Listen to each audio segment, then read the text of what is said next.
Hey,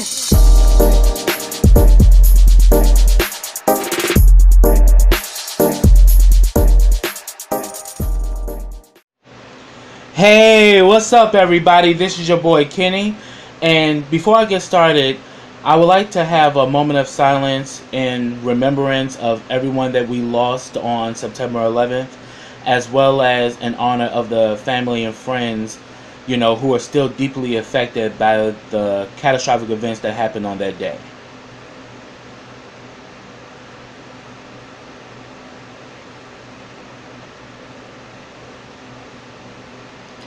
Thank you. Now, on behalf of KRS TV, I definitely send my love and condolences to everyone that was affected by September 11th, and let's keep it moving. This is the Haves and the Have-Nots, Season 6, Episode 27, and the name of this episode is Laugh Not to Cry. I will have to say this was a pretty good episode, and the Have and Have-Nots will return back on October 2nd. So, this is pretty much it until then. So, let me begin. Okay, the episode picked up where it left off. Benny is in a shootout with the hitmen that were hired by the Malones. What ends up happening is that after Benny fights them off and they start shooting, Mitch finally shows up and he stops the guys and says that no, he's innocent, leave him alone. And of course they like, man, we got orders, and he's like, well, I'm giving you new ones, you're not gonna kill him. And she says, I'm already gonna talk to Mama Rose about this, so it's over, leave it alone.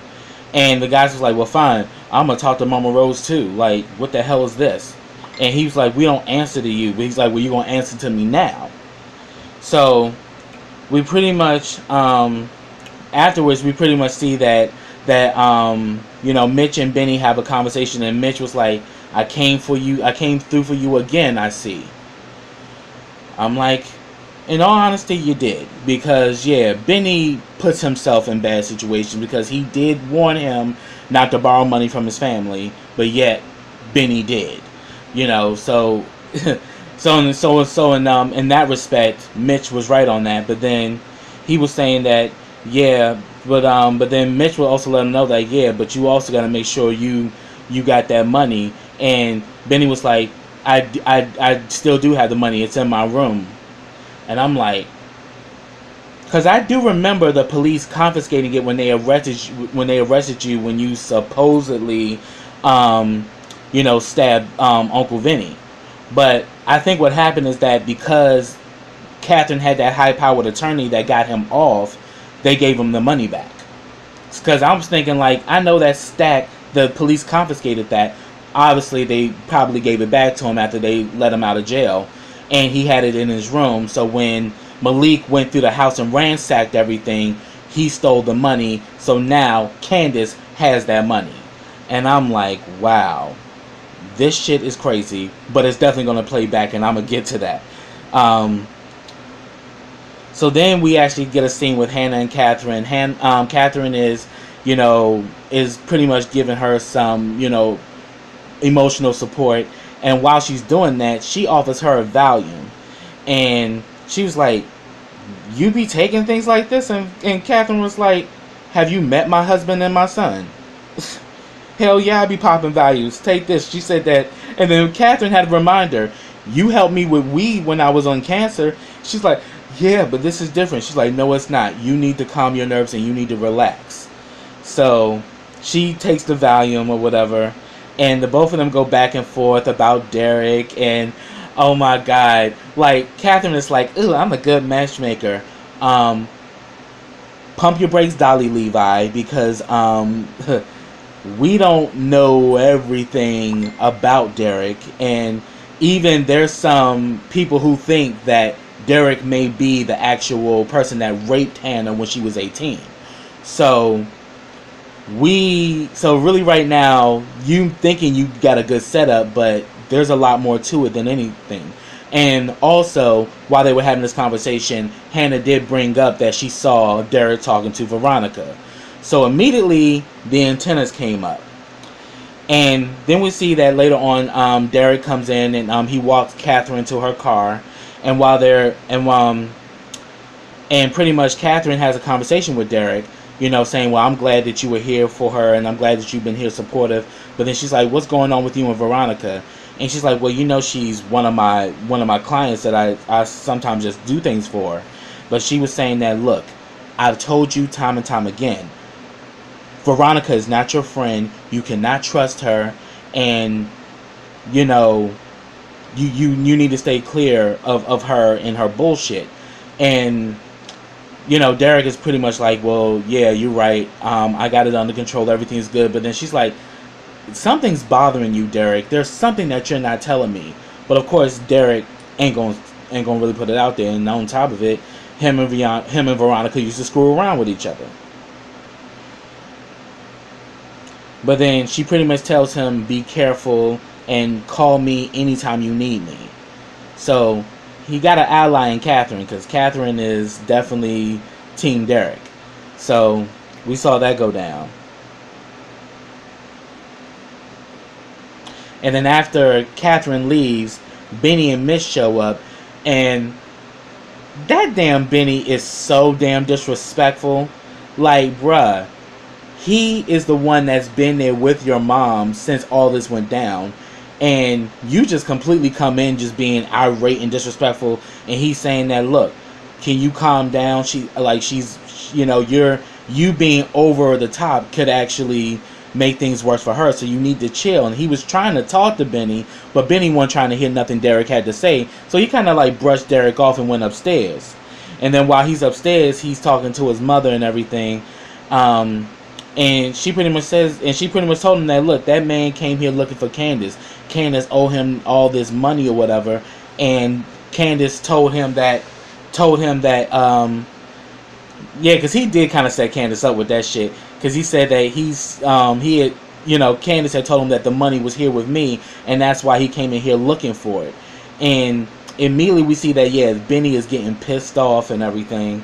And then we actually see, and then he's talking about some like, and then like we see that Derek's in the room, and he's like, man, why the hell is this clown here? What's he doing here? And Hannah's like, you need to calm down, Benny. If he wasn't here, I don't know what I would have done. So here it is, your mother is validating that Derek has been supportive of her, but yet, you know how sons are about their mothers. He's very protective of his mother, which I understand. But at the end of the day, she's a grown woman, and that doesn't give you the license to disrespect that man, when he's done nothing wrong.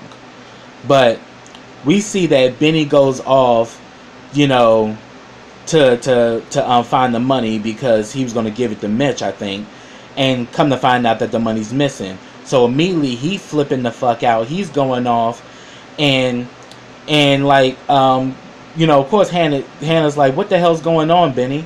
And he was like, that fool, that whoever the hell it is that robbed you stole my money. And she's like, what money? She said, the money I borrowed from Mitch's family. And Hannah's like, well, Mitch, what does your family do? And he was like, man, my family's into a lot of different things. She was like, oh, really? She's like, yeah. And she's like, well, how much was it? She was like, $45,000. And she was like, $45,000? He was like, yeah, $45,000. Because now Benny's really blown his top, because now the money's gone. And yet he owes that plus interest, to the Malones for borrowing that money. Next thing you know, Hannah was like, you and your sister, and just start snickering out of nowhere. It was hilarious. Yo, shout out to Crystal Fox. She played that part, because she was about to go in like, you and your damn sister, and just starts chuckling away. And everybody's like, are you okay? And Hannah could not stop laughing. And then Benny's taking it personally, like, oh, really? This is funny to you? I'm like, actually it is, because you and your sister are always getting into some shit, and you're both the biggest hoes on the show. So yes, that's something to laugh at, because it's like the two of you are just, both of y'all are just out of control. And now Hannah in her high state is realizing, with her inebriated state, I would say, she now realizes that he ain't no different than Candace. He's always putting himself into some shit, and Candace is always putting herself into some shit. And she's just chuckling, and then she kind of lays back. It's like, man, Catherine gave me that good.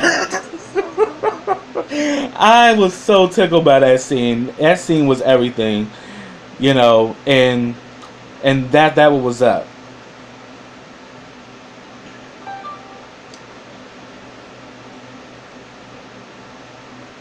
So then we see afterwards, Benny calls Candace and is like, "Where are you at?" And she's like, "Well, I'm at the hotel." He's like, "Well, I'm on my way to see you, you know, and you better not leave." So he pretty much hangs up the phone with her because because Benny is starting to put things together. You know, he's starting to see, okay, this guy came here looking for Candace, and then all of a sudden my money's missing. Candace needs to answer some questions because Candace is all in this shit. But we see that so when he had called Candace, her and RK were just coming back to the Artesian, and while they're there, RK is like, you know, he's gonna go holler at Veronica and see if she's still up. And Candace tried to warn him, like, look, you don't want to mess with her. And he's like, no, I got it under control. I got this. And she's like, no, she will get you first. You need to kind of take my advice. This is not a good one. But he's like, don't worry, I got it under control, because he young, dumb, and full of cum, and he thinks that he got it like that. I mean, because RK's arrogant as hell, and so is Candace. So he's very overly confident about his whole situation with Veronica. But we see already in this episode, Veronica got an agenda, and he's just playing a role. Okay, then we get a scene with Jim. He got a guard to guard the door. He's there to talk to he's there to pretty much visit, you know, David. But him and Jeffrey go back and forth, and he pretty much says, "Have you heard from your mother?" And actually, that's not what he said, because pretty much Jeffrey had told him that Veronica was there, and he was like, yeah, and I think me and her need to have a conversation. And immediately David woke up, Jim. I'm like, because he know that Jim want to kill Veronica, but he don't want nobody to do nothing to her. But it just goes to show that even through all of this, David still has love for Veronica. Even after all of this, he doesn't want anybody to harm her. You know, and pretty much what ends up happening is that both Wyatt and Jim have both Jim and David have a conversation, and he pretty much says that, look, I need help. I know you're in a bad state right now, but I'm trying to get Wyatt out of jail, and I don't have any favors in this town. Could you help me with that? Do you know of any judge or somebody that I can reach out to? So he mentions this judge, Judge Alston, and then he also lets him know that I got dirt on this judge. He's having an affair with the lieutenant governor's wife, and I got proof of it. So he lets him know, you go there, give him the 411 and say exactly this, and he'll help you, because he owes me one. And I was like, okay, you know. That's interesting. So therefore, also what ends up happening in this conversation, David asks Jim, no one is telling me this, and I need to know what happened with Erica. Jim tells him the truth, that Erica didn't make it. You know, but then he tells him, thank you for telling me the truth. You know, so I think in the back of his mind, he know that she didn't make it, but he wanted to hear it from somebody. But, you know, when you're in a state like that, it is protocol to not upset the patient, because you've already been through a traumatic situation, and on top of it, his blood pressure is very high, so he can't be stressed out. But Jim let him know, and then we see that you know, Jim and Jeffrey hug and embrace, and Jim ends up leaving, and then we see that Addison shows back up, and And all of a sudden, we can definitely, in this scene, we can definitely tell that Addison got his eye out for Jeffrey. And we come to find out that they went to high school together. You know, and back in the day, Addison was heavy set, but now he's fit and he's on his way to the gym. So he's out of his gym clothes or whatever. Because Jeffrey even asked him, "Are you always this attentive to all of your patients?" And he was like, "Well, yeah, I am." And then all of a sudden, Jeffrey kind of gave him this look, and all of a sudden, Adam was like, "I'm lying," you know. And then they go back and forth, and you know, they kind of reminisce and all of that. And Jeffrey, just pretty much they decide to exchange numbers. And why, after that happened, that damn Glenn Close, aka Justin, brings her fatal attraction measly ass over to the conversation and shit. So after they exchange number, Addison walks off. Then it's just, you know, and like Jeffrey is just getting over this whole thing with Justin. But again, Jeffrey likes the bullshit, so he's keeping him around. So Justin was like, "So what the hell is that? What was that all about?" He's like, "We went to high school together." "Oh, really? Then why are you putting his number in your phone?" You know, and he's like, "Man, there's nothing going on. We just was going to catch up. I haven't seen this guy in years." But come to find out, we know each other. But then on top of it, I gave him my number, so therefore I can call him, in regards to my father. So, get the hell out of here. So, next thing you know, Justin's like, okay, alright, fine. Tell me why the hell this little bitch goes right over there to Addison and starts some shit saying that, Jeffrey's under investigation. And,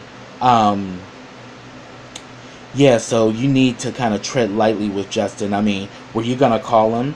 And he was like, because Addison did confirm that, yeah, they went to high school together. That's how they knew each other. But then he was like, okay, well, are you going to call him? Were you going to go with him? And I'm like, Glenn Close is not going to be happy till she gets boiled in a pot like the rabbit in the movie. Because Justin doing too damn much. Even to the point that it just bothered me. Just seeing him do this shit. I'm like, dude, you are doing entirely too fucking much. And then, like, Addison was like, okay, but, why are you telling me all this? Well, I'm letting you know he's under investigation. Things are, I'm keeping tabs on things, because he's done some federal offenses. But, won't you give me your number, and keep me informed who goes in and out of that room and whoever comes here to see him. I want to know everybody that's coming here. I want to know all of it. And, he asked Addison, it's like, so won't you just put your number in my phone and I'll keep in touch with you. So Addison gives him a number, but the way Addison was looking, I don't think Addison gave him the right number. Because he's already kind of saying that Glenn Close, aka Justin, is on some fuck shit and he ain't got no time for it. Because, yeah, that whole scene just bothered me big time. Then we get this scene with Rocky and I forgot the guy's name, but the manager of the Artesian who's trying to woo Catherine.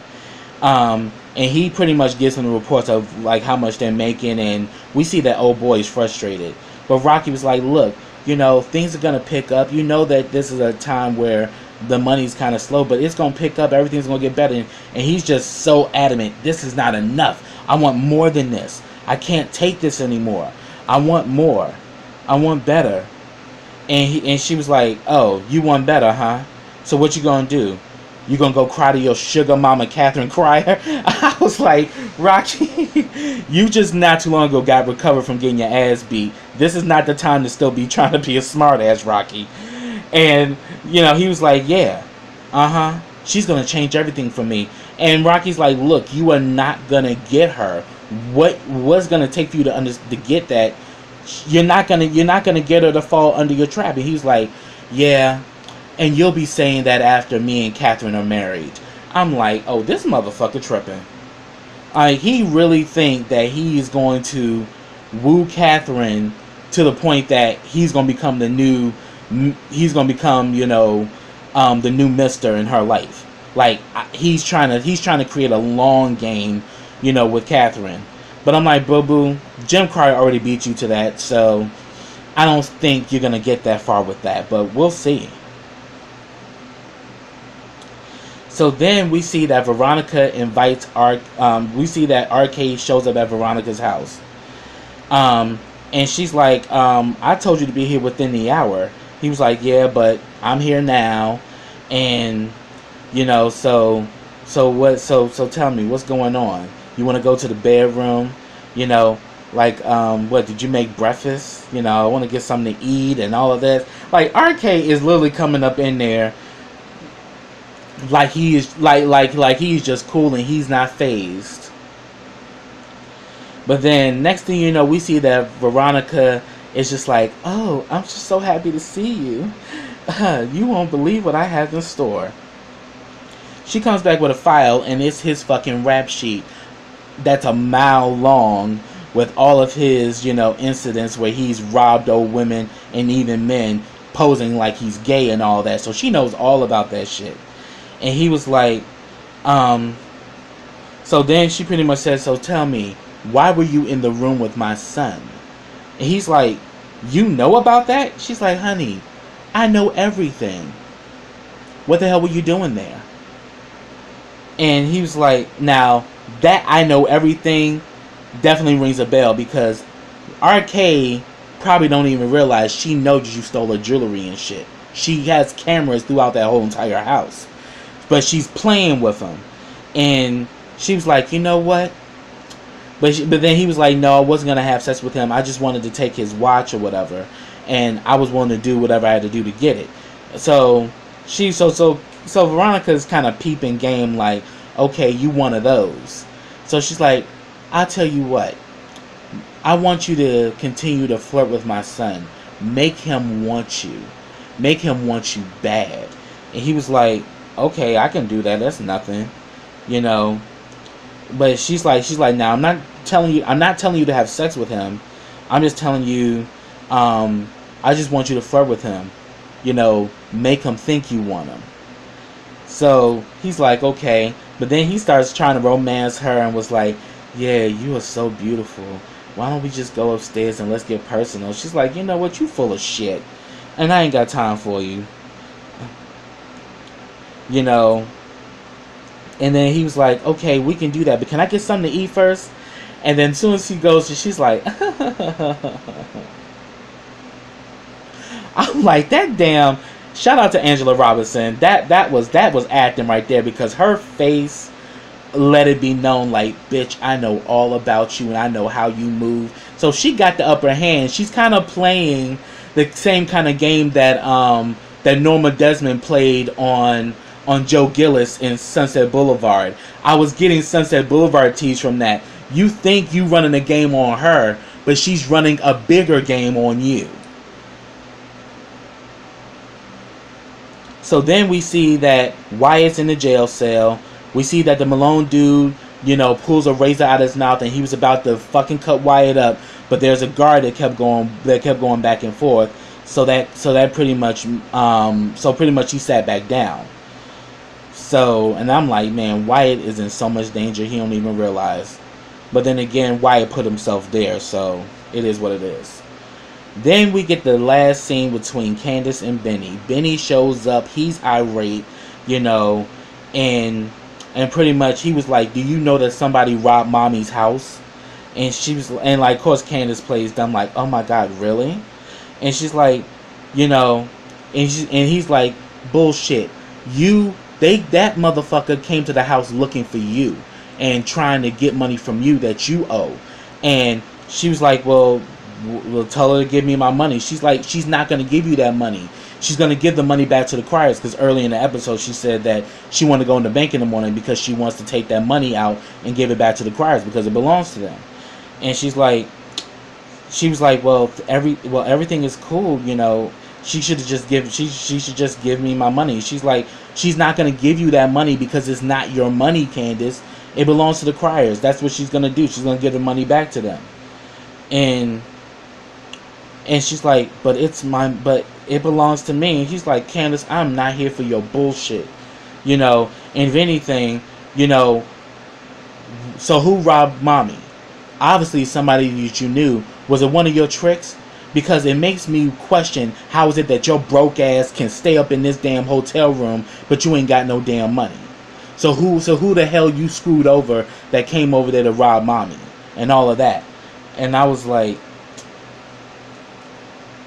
and she says, I want to know who it is because this son of a bitch stole $45,000 from me. And she's like, really? You're complaining about $45,000 when I can give you millions? And she's like, but they're not your millions, Candace. What part of that you don't get? This shit doesn't belong to you. You doing all of this for some shit that you don't even own. And then it got to the point where Benny just had enough. You're like, you know what? I'm tired of this shit. You know, I'm going, like, you know, you getting the hell up out of here. You coming home and we gonna deal with this shit. But no, you are no longer staying in this damn hotel. So he begins to start packing up her things and then starts going through her stuff and tell me why the damn stack of $45,000 falls out and there's blood on it. So immediately Benny's on the scent, and I'm like, Benny is gonna beat Candace's ass when he puts it all together that Candace set that whole shit up to scare their mother into giving up that money. But he kind of looked like, what the hell are you doing with this? Why do you have this? Because this is my money. How the hell did it come in your possession? What's going on with that? So that's where the episode ended. I'm like, man, Candace got some explaining to do. Because Candace has now created even more mess that could potentially come back to bite all of them in the ass. So that's what I have, y'all. If I missed anything, put it down in the comments. I'd love to hear from you. But subscribe to my channel. Click that bell so you get notifications every time I drop a video. Also, follow me on all of my social platforms. I have them all listed in the description box. Also, like this video, comment on this video, and share this video. And I'll be back with the next episode of the Haves and the Have-Nots. And it will be returning on October 2nd. So until next time, everybody, take care.